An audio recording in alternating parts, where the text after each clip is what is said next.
رمضان هذا شهر الغفران يغفر ذنبي رحمن زدني من الإيمان يا رحمن أعن على الصيام أعن على القيام في شهر رمضان يا الله يا رحمن يا رحيم يا كريم।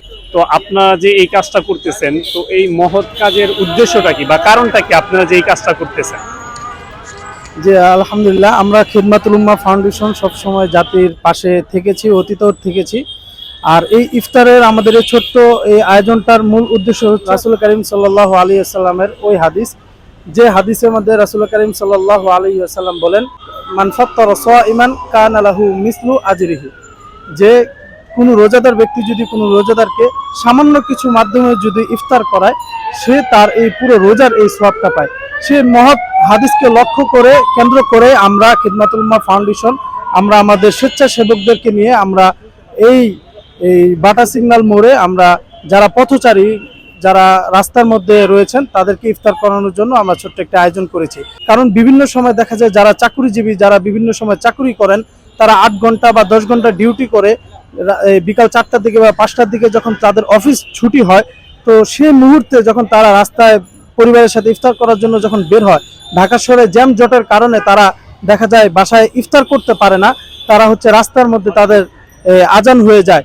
তো এই তাদেরকে কেন্দ্র করে যেন তাদের রোজাটা অন্তত এই আমরা করতে পারি, ভেঙতে পারি, ইফতারটা যেন তাদের রাস্তার মধ্যে আমরা যদি পৌঁছাতে পারি, আমাদের একটা বোতল দেন, এই জন্য আমরা এই ব্যবস্থাটি করেছি।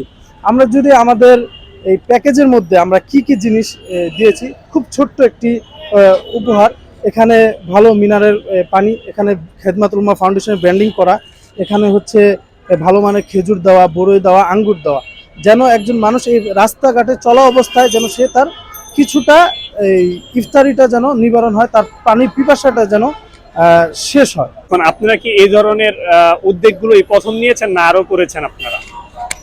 যে আমরা ইতিপূর্বে আমরা প্রায় 3 থেকে 4 বছর যাবত আমরা এই ধরনের কর্মসূচিগুলো আমরা বাস্তবায়ন করে যাচ্ছি।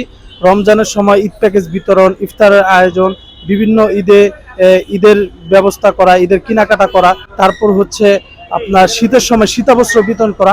তো আমাদের এই কর্মসূচিগুলো আসলে অব্যাহত আছে। আমরা এই কর্মসূচিগুলো ইনশাআল্লাহ আপনাদের দয়ায় ভবিষ্যতে আরো করব।